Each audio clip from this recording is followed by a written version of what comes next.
I now give the floor to our Yuri Maia from TDAH Descomplicado. Good morning, members of Parliament. Good morning, Deputy Captain Fabio Abreu, Deputy Fabio Trad, and to everyone present at this solemn session in honor of July 13th, a day commonly known. Thank you. Better, a day commonly known as ADHD Day. My name is Yuri Maia, known on social media as TDAH Descomplicado, an institute I founded in 2015 to help people and families deal with the disorder in a straightforward way. And my story with ADHD began early on, especially during literacy, with great difficulty in following the rules and requests of the teachers, such as staying well behaved in the chair, copying from the board, and doing the assignments. This is why I suffered reprisals and even an assault in the classroom by a teacher. The difficulties continued. During childhood and adolescence, I gave my mother quite a hard time, mainly because I required specialized professional support, tutoring, and in a way, extra concerns for my family, which persisted into adulthood. It took me 4 years to pass the entrance exam for the University of Brasilia and another 8 years to graduate in administration. But after all, how does the disorder affect our lives? ADHD, regardless of age, brings several other deficits. It's not just attention that's at stake. The disorder significantly affects various aspects of a person's functionality, especially in educational activities, self-responsibility, family responsibilities, and work performance. If we delve a little deeper into the problem, we will see people with severe difficulties in adjusting to the situations that life imposes, keeping agreements, paying attention to significant dates, organizing, and planning their next steps in advance so that they can manage their daily life no matter how simple that may seem. We are facing the most studied mental disorder in the world, with highly relevant studies both in Brazil and abroad. In the early 2000s, an association with various scientists from around the world signed a consensus statement attesting to the impacts that the disorder can have on a person's life, in addition to scientific evidence, such as studies that demonstrate lower brain electrical activity and show fewer reactions to stimuli in one or more regions of the brain. Neuroimaging studies have also shown less metabolic activity in this brain. All of this affects directly our performance. We lose time and manage it very poorly due to the lack of dopamine, which is the important neurotransmitter when it comes to taking an activity from the realm of ideas and putting it into action. That's why we have a tendency towards chronic procrastination.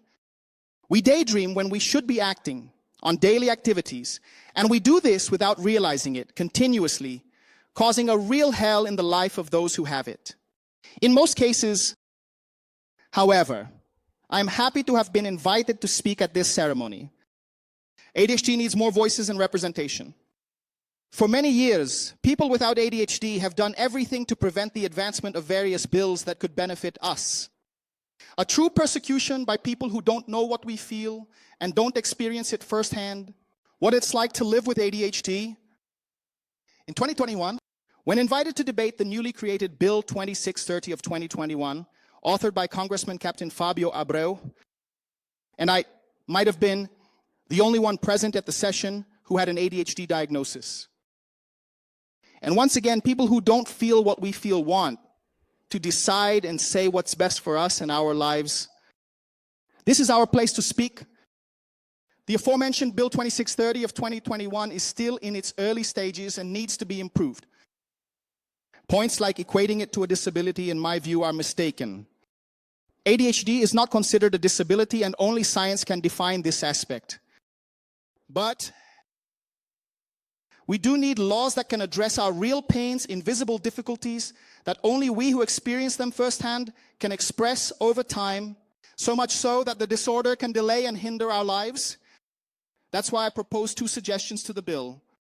The clear and unequivocal inclusion of first-line medications being provided by the SUS, as well as the creation of an inclusion policy in large companies, whether through quotas or tax incentives, in addition to well-defined guidelines that the HR of these companies must follow to include people with ADHD Measures in order to provide some chance of stability for people who have the disorder and are in vulnerable situations without any access to treatment or medication, at the mercy of the symptoms that the disorder usually imposes on us. I know that if my family, a middle-class banking family, had 10% less financial means than they did, I probably wouldn't have had access to tutoring teachers, years of preparatory courses, and I probably would have ended up in the concerning statistics of ADHD, like 4 times higher probability of repeating a grade and dropping out of school, 3 times more risk of getting involved with bad company. Solid articles have also shown a 3 to 4 times higher risk of developing depression and anxiety disorders than the so-called standard neurotypical population, 3 times more risk of self-destruction, and as a consequence of this snowball effect, higher chances of having legal issues and ending up in jail if not properly treated as soon as possible. I see the people back there, the children who are here with ADHD, and I keep thinking, it's for them that we have to think, because they are the easiest souls for us to be able to guide in the best way and treat appropriately as it should be, with the seriousness that ADHD deserves. So it is for them that we are fighting here. Therefore, early treatment and inclusion is the way forward. Thank you very much.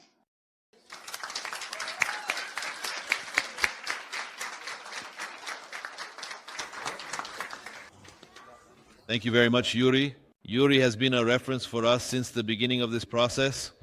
Yuri has been involved, and I have great admiration for Yuri. I am sure, Yuri, that you will contribute greatly to this project. You will contribute greatly to this cause. And it is people like you that we need to be following, to be here in this house, which I am sure you know very well.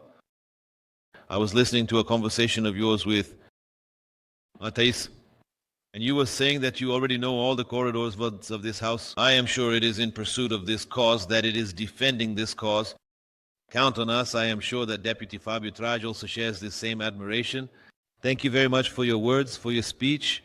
I know it is very little compared to Yuri's ability to debate this topic, to discuss this subject,